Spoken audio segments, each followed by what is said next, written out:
Assalamualaikum warahmatullahi wabarakatuh. Waalaikumsalam warahmatullahi wabarakatuh. Bismillahirrahmanirrahim. Alhamdulillahirrabbilalamin. Segala puji syukur atas kehadirat Allah Subhanahu wa taala. Salawat serta salam kita panjatkan terhadap Nabi besar kita, Nabi Muhammad SAW. Halo sahabat pendengar, selamat datang di podcast Maker. Nah, pada episode kali ini kita akan membahas momen spesial dalam rangka memperingati Hari Kartini dengan tema meneladani semangat Kartini untuk generasi muda di era modern tahun 2026. Perkenalkan, nama saya Kartika Diva Hapsari. Dan saya Helen Francisca Sari dalam acara podcast kesayangan kita ini. Hari Kartini bukan hanya sekedar mengenang jasa pahlawan, tetapi juga menjadi kesempatan untuk menumbuhkan semangat belajar, berkarya, dan untuk bermimpi besar. Sebelumnya, kita juga mengucapkan selamat memperingati Hari Kartini kepada seluruh perempuan Indonesia. Semoga semangat perjuangan Kartini tetap tumbuh dan hidup di dalam diri kita semua. Berbicara tentang Hari Kartini, kita sudah kedatangan narasumber istimewa, yaitu Ibu Wahyu Darti. Halo Ibu. Halo, sehat semua ya? Sehat, alhamdulillah. Gimana kabarnya Ibu? Baik, alhamdulillah. Nah, Kartika dengan Helen juga sehat ya? Alhamdulillah sehat Ibu.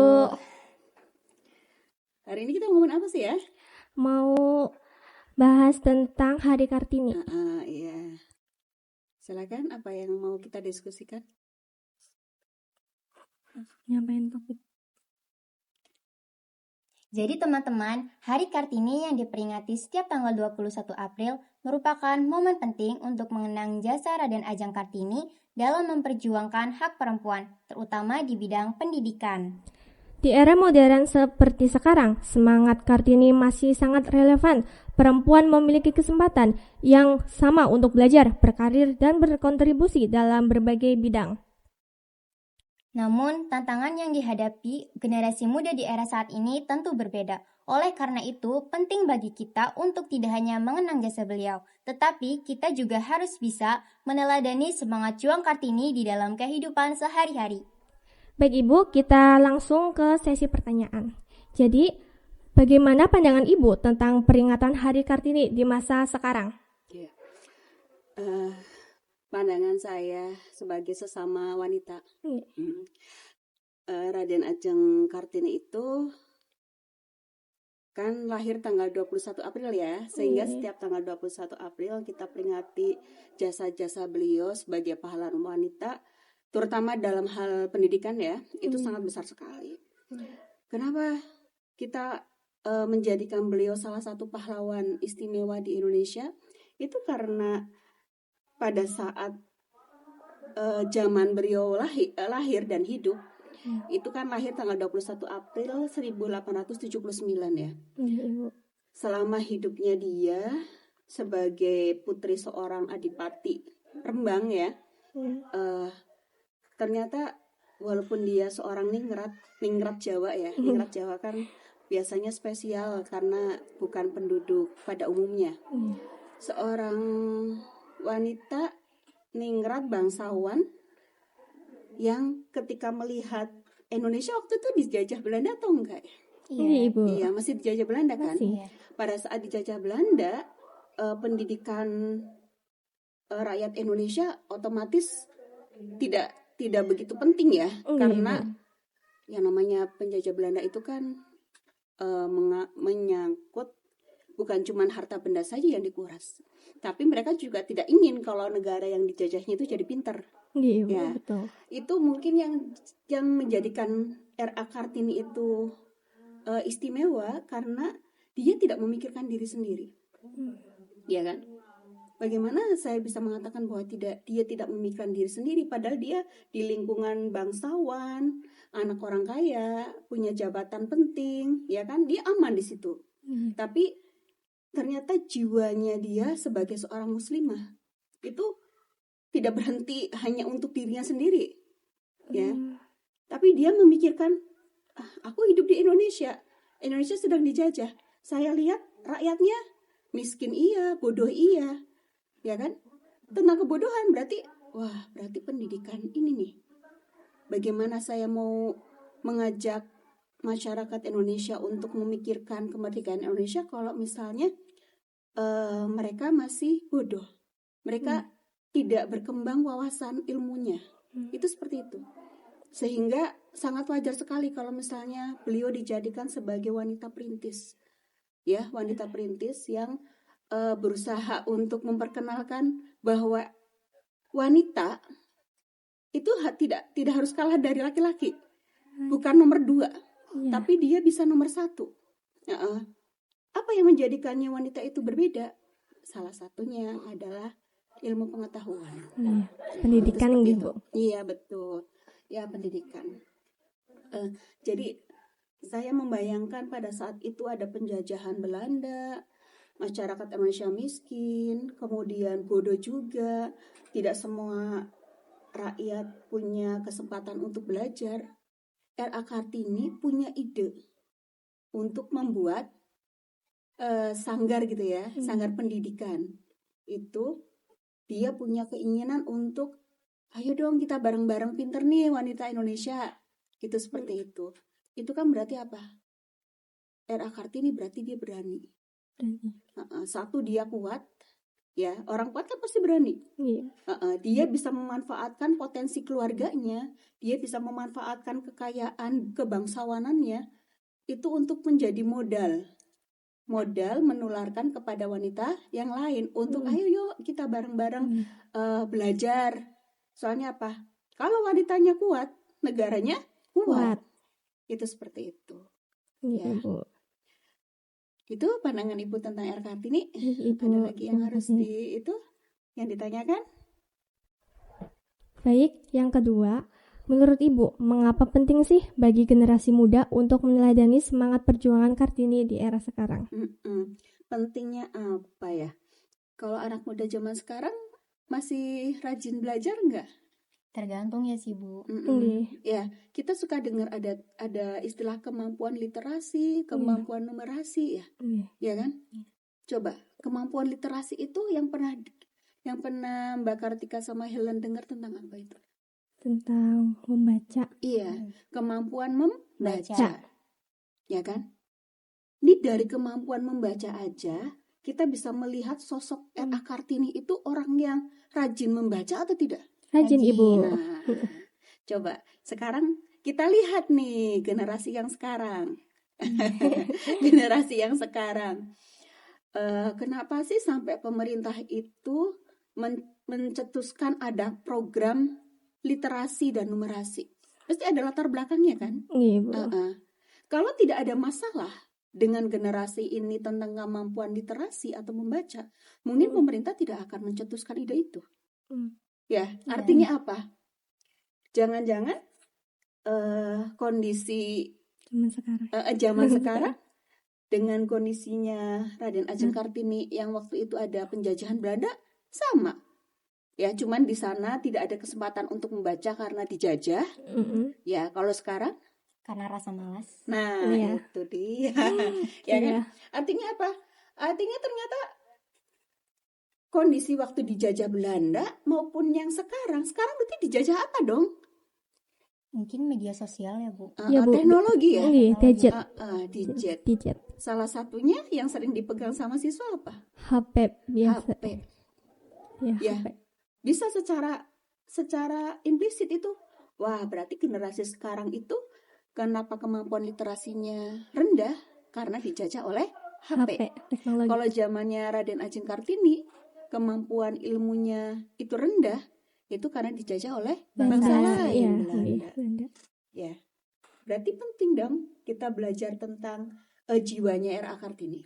Ya, karena apa? Sepertinya kalau kita mau belajar tentang kecerdasan, tidak akan lepas dari literasi, ya kan? Karena dalam Islam pun yang pertama diajarkan Allah ke Nabi Muhammad itu Iqra, ya kan? Iqra sampai 3 kali Rasulullah tidak bisa, ya kan? Tapi begitu ada Iqra bismi rabbikal ladzi khalaq, bacalah dengan menyebut nama Tuhanmu, itu baru bisa. Artinya apa? Artinya sebenarnya setiap manusia itu punya potensi untuk Iqra, untuk membaca. Apakah itu membaca literasi berupa buku atau yang ada di HP pun nggak ada masalah. Asal apa? Asal konten yang dilihat itu yang positif. Karena apa? Karena sesuatu yang positif itu akan menghadirkan energi positif. Raden Ajeng Kartini ketika dia tersentuh hatinya, muncul empatinya. Waduh, ini Indonesia kalau dijajah begini, kemudian tidak diperhatikan pendidikannya, pengetahuannya nggak maju, pikirannya nggak maju, jangan-jangan kesenangan dijajah terus. Ya nggak kepikiran untuk merdeka. Kan seperti itu. Tapi ketika dibuka wawasan keilmuannya, ya kan diajari pengetahuan dasar dengan sekolahnya itu ya, dengan sekolahnya R.A. Kartini itu, dia mencoba untuk ngecek masyarakat di sekitarnya yang ikut dalam sanggar pendidikannya itu bisa baca atau enggak. Soalnya apa? Kalau sudah bisa membaca, berarti dia sudah membuka jendela cakrawala ilmu. Ya, karena apa? Karena kalau bisa membaca, dia bisa ngerti. Ya kan? Dunia itu sedang apa sih? Ya kan? Lagi ada apa nih di sekitar kita? Ya kan? Itu kan bisa dilihat dari literasi yang dia baca. Ya kan? Nah, makanya kalau generasi sekarang sudah ada buku, sudah banyak yang mengarang buku, sudah dibantu dengan HP, malah sekarang ada AI gitu ya. AI. Berarti yang kurang apa? Kalau misalnya sampai ada anak yang malas-malasan untuk membaca, sehingga kemampuan literasinya rendah. Ya, itu kan berarti apa? Oh, berarti kembali ke diri sendiri. Dia belum sadar bahwa setiap manusia itu yang berkualitas adalah yang banyak manfaatnya untuk orang lain. R.A. Kartini sudah sampai ke situ. Satu, dia tadi kepribadiannya punya empati. Ya, empati itu berarti rasa ingin memberikan kepada orang lain sesuatu yang positif ya. Dia kuat, dia berani, dia tidak memikirkan diri sendiri. Ya, orang yang tidak pernah memikirkan diri sendiri, dia rela berkorban untuk orang lain. Asal apa? Asal itu adalah sebuah kebenaran.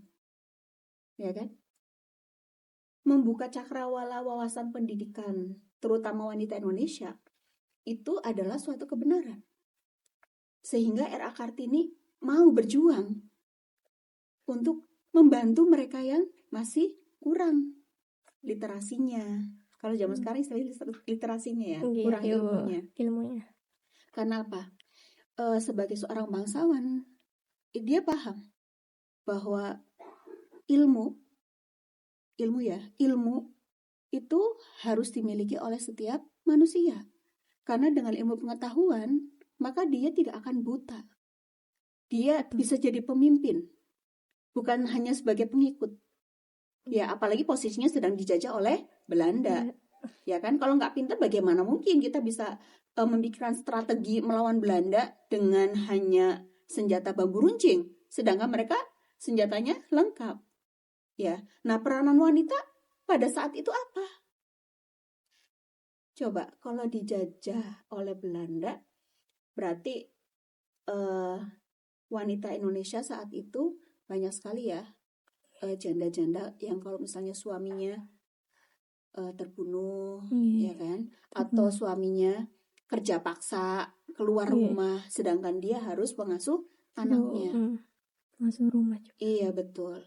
Nah, yang seperti itu R.A. Kartini itu berpikir, oh iya berarti wanita itu punya peranan banget dong, punya peranan besar untuk apa? Membangkitkan semangat perjuangan supaya jangan keenakan dijajah. Coba 350 tahun kita dijajah oleh Belanda, ya kan? Iya. Tapi dari 350 tahun kita dijajah oleh Belanda, ternyata semangat perjuangan, semangat nenek moyang kita untuk berjuang itu tidak pernah padam. Bisa sampai tercipta, bisa sampai ada jiwa penerus yang seperti itu kan, pasti ada peranan dari seorang wanita sebagai seorang ibu. Udah, tong, anak kamu bapak kamu berjuang gugur jadi pahlawan, kamu harus melanjutkan cita-citanya. Kan begitu ya? Pasti ada kalimat-kalimat seperti itu. Tidak berputus asa. ya kan? Nah, keberanian-keberanian yang seperti itu, ya, yang harusnya dimiliki oleh wanita-wanita zaman sekarang juga, ya. Berani apa? Coba sekarang kita lihat untuk dunia pekerjaan ya, iya. Ini kan ada hubungannya dengan kesamaan gender. Jadi nggak ada bedanya antara laki-laki dan wanita dalam hal memperoleh ilmu, dalam hal bekerja. Ya itu terjadi kan di zaman sekarang. Sehingga hal itu merupakan suatu kewajaran asal tidak melenceng dari fitrah. Ya karena apa? Kalau dalam Islam yang mencari nafkah wajibnya adalah Suami. laki-laki Laki-laki. sebagai suami. Ya. Kemudian fitrahnya wanita adalah sebagai kepala rumah tangga, ngurusin rumahnya, anaknya. Nah, pada kenyataannya anak itu memperoleh pendidikan yang pertama. Ya dari dia lahir dari seorang ibu, yang pertama kali dia yang dekat dengan dia itu ada ibunya. Baru setelah usia 4 tahun, 3 tahun baru dia tahu PAUD, ya sekolah di TK, itu baru mengenal guru sosok yang lain dari ibunya. Jadi seorang wanita itu adalah guru pertama buat anaknya. Nah dari pemikiran seperti itu, era Kartini itu merasa bahwa wah ini wanita nih harus dikuatkan, wanita Indonesia itu. Ya harus dikuatkan pendidikannya, harus dikuatkan intelijensinya, ya kan? Ya di dalamnya juga agamanya, ya kan? Itu seperti itu. Itu tadi berarti empati, keberanian, orangnya juga kuat, ya. Kemudian apa? Rajin, pastinya. Ya kan? Nanti ada bukti nih, ada bukti bahwa memang era Kartini itu dia rajin. Jadi sebelum melakukan sesuatu dia selalu merencanakan sesuatu itu. Sebelum action dia selalu merencanakan sesuatu pasti. Nanti mesti ada buktinya. Nah itu lagi ya. Lagi yang ditanyakan? Nah, pertanyaan berikutnya. Menurut Ibu, nilai-nilai apa saja dari sosok Kartini yang masih relevan untuk diterapkan dalam kehidupan pelajar saat ini? Berarti ini nilai-nilai itu karakter ya. Karakternya satu yang jelas karena dia muslimah berarti rajin beribadah, ya gemar belajar. Nah ibadah sudah, gemar belajar sudah, ya berarti ini kayak 7 kebiasaan anak Indonesia nih. Ya kan, orang yang rajin belajar dia perlu energi, ya kan, berarti makanannya harus yang sehat. Kemudian memilih-milih teman nggak? Iya Bu, harus milih-milih teman ya. Tapi tanda kutip ya, karena seorang bangsawan itu biasanya kan tertentu aja temennya, karena dia tidak bisa leluasa untuk berjalan ke sana kemari di antara rakyat-rakyat yang lain, ya kan? Soalnya namanya priayi Jawa, ya kan? Priayi Jawa itu ya lingkupnya ya lingkupan terbatas, bukan seluasa kita yang sekarang ini. Justru pada saat yang sekarang ini kita bisa berteman dengan siapa saja, bisa dengan berteman dengan anaknya presiden ya, atau anaknya menteri atau pejabat yang lain, kita kan bebas ya, karena dalam sekolah kan kita kayaknya nggak perlu tahu deh dia bapaknya kerjanya apa gitu ya. Itu seharusnya wanita Indonesia itu lebih pintar dari zamannya era Kartini. Ya, karena apa? Ibaratnya dunia itu dibentangkan seluas-luasnya, ya kan? Untuk menimba ilmu apapun yang kita minta, apapun yang kita inginkan gitu ya, maksud saya seperti itu. Nah, relevannya satu tadi kewajiban untuk literasi membaca. 2, semangat untuk berjuang. Kalau era Kartini tidak cinta Indonesia, dia memikirkan rakyat Indonesia enggak? Enggak. Tapi karena dia punya jiwa patriotisme, ya, jiwa patriotisme, dia mencintai tanah air.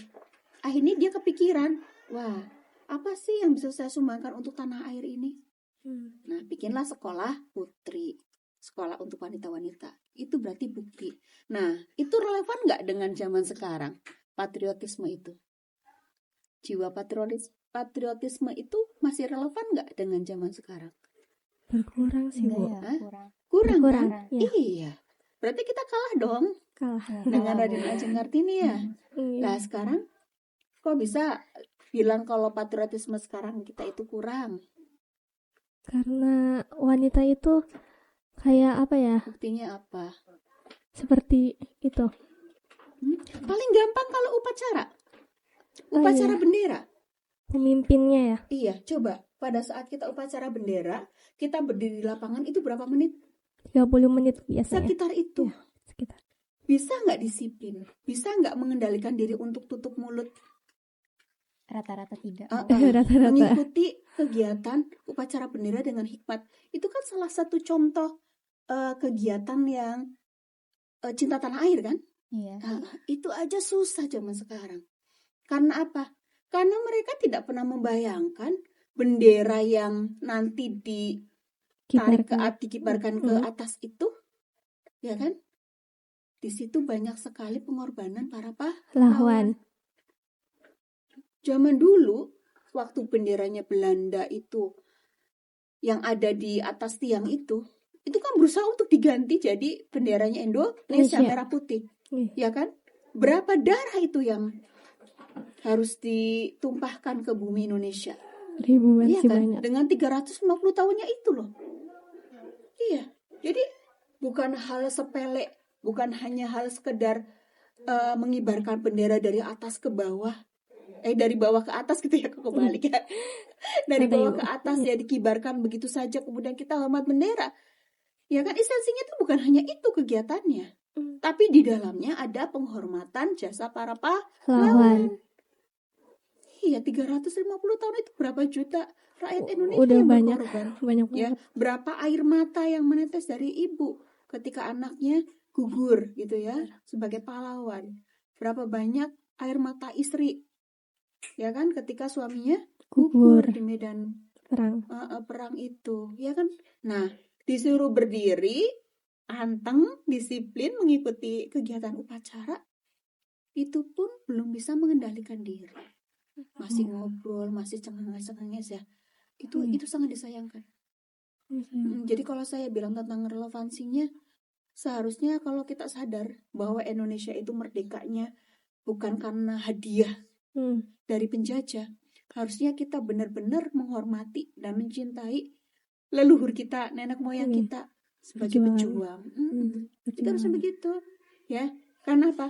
Kalian tinggal enaknya, ya. Sekolah tidak bayar. Ada MBG. Buku tersedia di perpustakaan. Coba, ya. Kurang memperhatikan apa negara ini terhadap generasi muda sekarang. Kalian tinggal pasang badan, pikiran yang fresh, hati yang tenang, belajar. Ya kan? Itu kalau kalian mencintai Indonesia, saya yakin kalian akan bersungguh-sungguh untuk membangun negara ini. Ya kan? Karena apa? Kemajuan suatu negara itu bukan simsalabim. Jadi makmur itu enggak. Ya. Itu perlu pengorbanan rakyatnya. Itu perlu cinta dari rakyatnya. Itu perlu rasa patriotisme dari rakyatnya. Ya kan? Makanya saya bilang, kalau sosok siswa mencintai negaranya, mencintai tanah air Indonesia, maka dia akan berpikir, kalau saya datang terlambat ke sekolahan, berarti saya tidak disiplin. Kalau saya tidak disiplin, berarti banyak hal-hal positif yang kelewat. Kalau seperti itu, seperti apa kualitas saya? Ya kan? Tanda tanya. Ya kan? Tidak setangguh R.A. Kartini. Iya, dia bisa mengendalikan diri. Dia keluar dari zona nyaman sebagai seorang priyayi ningrat. Dia mau memikirkan wanita lain. Dia memikirkan skup besar, Indonesia harus merdeka. Itu seperti itu. Indonesia merdeka, di situ di dalamnya ada peranan wanita yang tangguh, yang kuat. Bukan cuma kuat ilmu saja, kuat iman. Itu ya, itu berarti nilai-nilai yang relevan. Kemudian implementasi semangatnya itu ya tadi patriotisme kuat, berani membela kebenaran, ya itu seperti itu. Oke. Baik Ibu, untuk selanjutnya. Nah, terus apa pesan Ibu untuk para siswa agar dapat memanfaatkan momen Hari Kartini sebagai motivasi untuk kita berkembang? Aduh, yang ada dalam pikiran Ibu itu begini. Bisa ya, Raden Ajeng Kartini itu sosok yang kuat, rajin belajar, ya. Kemudian dia mau memikirkan orang lain. Berarti kan dia punya kepercayaan diri ya, yang tinggi. Nah, salah satu bukti yang paling kuat bahwa sosok Kartini itu adalah orang yang percaya diri, ya, dia menulis buku. Berarti bukan cuma hanya pintar di mulut saja, bukan hanya cerdas di pikiran saja, tapi dia mau menulis. Tujuannya apa sih kalau ada seorang yang ingin menyalurkan pikirannya ke dalam bentuk tulisan? Menyampaikan pesan-pesan ke orang lain. Nah, betul. Untuk dilihat Ya, sama orang lain juga. betul. Ya, menularkan kepada orang lain lewat tulisan. Bolehlah. Umur 25 tahun ya, Raden Ajeng Kartini itu kan wafat ya. Iya, 25 tahun itu masih muda banget kan? Muda. Iya. Kalau dia nggak nulis, orang akan tahu nggak apa yang dia lakukan selama dia hidup? Tidak. Ya, tidak kan? Tidak. Jadi, subhanallah, saya kadang berpikir gini. Iya ya. Dijajah Belanda. Dia seorang priayi, ya kan? Bangsawan. Mau memikirkan rakyat yang belum pintar gitu ya, yang masih terbelakang ilmunya. Dia mau membangun motivasi jiwa seorang wanita untuk menjadi wanita yang tangguh, yang berkualitas, yang pada akhirnya bisa mengantarkan Indonesia merdeka. Saya yakin R.A. Kartini nggak pernah tahu bahwa ternyata takdir ya kan mengharuskan dia hanya berusia 25 tahun. Iya. Tetapi dia sudah membuat kenang-kenangan, nulis buku. Judulnya apa? Dari gelap ke terang. Habis terang, habis gelap terbitlah terang. Dan terbalik ya. Buku Habis Gelap Terbitlah Terang itu pernah dibahas di suatu diskusi ilmiah. Itu diambil dari surat Al-Baqarah. Minadulumati ilan nur. Iya, itu di Al-Baqarah ayat 257. Ya, 257. Itu sebenarnya kalau misalnya saya baca di Al-Qur'annya itu berarti Allah itu di surat 55 ya, ini nih. Jadi awalnya itu dari 256 itu ada bacaan la ikraha fiddin. Qad tabayyana rusydu minal ghayyi fama yakfur bi taguti wa yu'min billah. Wa qad istamsaka bil uwati wusqa lam fi somalaha wallahu sami'un alim. Ya. Jadi itu kita kan sering dengar tentang ayat kursi ya. Nah, itu kan Al-Baqarah 255. Sedangkan yang 256 itu tidak ada paksaan dalam menganut agama Islam. Karena R.A. Kartini kan seorang muslim. Ya, muslimah ya. Sesungguhnya telah jelas perbedaan antara jalan yang benar dengan yang sesat. Jadi pemikirannya kalau ada penjajah, kemudian ada negara yang dijajah. Jadi yang benar itu negara yang menjajah apa yang dijajah? Dijajah. Yang benar itu negara yang dijajah karena dia terzolimi. Ya kan? Yang menjajah, apalagi menjajahnya untuk mengeruk harta benda dan segala macam, itu kan suatu hal yang salah. Ya kan? Dia memaksakan kehendak. Ya dia menzolimi orang lain. Nah, kemudian di sini di ayat berikutnya ya 257 itu Allahu waliyul ladina amanu yuhriju minad dulumati ilan nur. Lah ini nih. Ya. Wallahu waliyul ladina amanu yuhriju minad dulumati ilan nur. Ya. Artinya apa? Allah itu pelindung orang yang beriman. Dia mengeluarkan mereka dari kegelapan ke cahaya yang terang, yaitu cahaya iman. Jadi kenapa sampai berjudul habis gelap terbitlah terang? Jadi bisa diistilahkan dari tadinya bodoh jadi pintar karena ilmu. Terus buat orang yang beriman, ya, ketika dia memilih Islam, memilih din Islam, berarti Allah itu jadi pelindung. Ya, pelindung apa? Pelindung yang memberi petunjuk kepada mereka yang tadinya gelap itu berarti melakukan hal-hal yang tidak berguna, ya, melakukan hal-hal yang negatif, menuju ke petunjuk Allah yang terang, yang dirahmati, yang diberi hidayah, yang berilmu, ya kan, yang rajin sholatnya, harusnya seperti itu, ya kan, harusnya seperti itu. Karena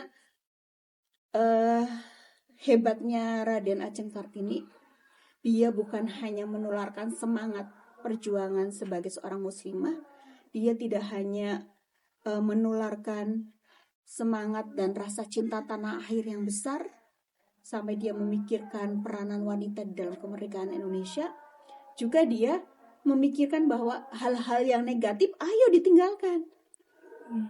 Yang gelap itu ditinggalkan. Apa enaknya sih kalau kita berada dalam kondisi yang gelap? Ya kan, tidak kelihatan indahnya, tidak ada warna. Ya kan? Ayo pindah ke yang terang.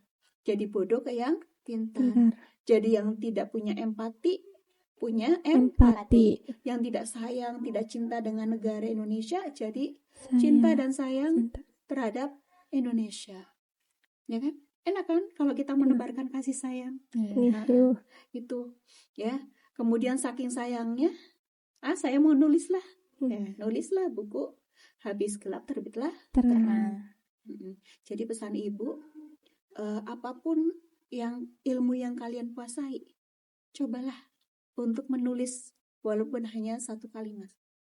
Ada sahabat ibu yang mengatakan begini, Bu Wahyu, orang bolehlah berbicara 1000 kata, tetapi akan kalah dengan satu kalimat yang ditulis. Jadi satu kata yang ditulis itu lebih berharga daripada 1000 kalimat yang diucapkan. Ya, artinya apa? Hitam di atas putih itu lebih kuat dibandingkan kalimat yang begitu banyak. Ya, karena apa? Karena kalau kita sudah menulis, kapanpun orang bisa membaca, siapapun boleh melihat, ya kan? Tapi kalau ucapan, ya kan? Tadi Bu Ayu mau apa ya? Lupa, soalnya kalimatnya banyak banget, ya kan? Tapi kalau yang ditulis kelihatan oleh mata gitu kan, ini nih kalimatnya ada. Kalau nggak ditipek, kalau kertasnya nggak hancur, ya masih ada kenang-kenangannya. Ya, jadi himbauan ibu jangan lupa kalau kalian punya sesuatu yang bermanfaat untuk orang lain, tulislah. Iya, buku diari bisa. Ya. Suka nulis nggak? Suka. Iya. Buat buku juga. Anak sekarang suka nulis juga, tapi kadang kalau ulangan bisa gunakan untuk contekan. Itu nggak boleh. Nggak boleh. Karena apa? Kita nggak boleh berbuat curang. Indonesia itu merdeka bukan hasil kecurangan. Ya kan? Orang yang curang, kalau dalam bahasa Jawa itu becik ketitik olo ketoro. Baik pasti kelihatan. Yang Allah itu jelek pasti juga akan ketahuan. Karena apa? Sepandai-pandainya orang menutupi aib, ya kan? Pasti akan terbuka. Ya kan? Itu seperti itu. Itu di dunia. Itu saja ya, berarti 1, semangat belajar, 2, cinta tanah air, 3, ya bermanfaat untuk orang lain dalam hal kebenaran. Yang keempat, jangan lupa menulis apa yang kita pahami, apa yang kita tahu dari ilmu yang ada di alam ini. Ya, cukup ya. Mudah-mudahan jadi semangat nih literasinya. Nah, teman-teman, itulah tadi penjelasan dari narasumber kita yang luar biasa. Dari pembahasan tadi dapat kita simpulkan bahwa Hari Kartini bukan hanya peringatan, tetapi juga menjadi momentum untuk menumbuhkan rasa semangat belajar, keberanian, dan percaya diri. Mari kita teladani semangat Kartini di kehidupan sehari-hari. Semoga menjadi generasi yang lebih baik ke depannya. Terima kasih kepada Ibu Wahyu karena telah meluangkan Terima kasih, Ibu. waktunya bersama kami untuk berbagi ilmu dan motivasi. Kami pamit undur diri. Wassalamualaikum warahmatullahi wabarakatuh. Waalaikumsalam warahmatullahi wabarakatuh.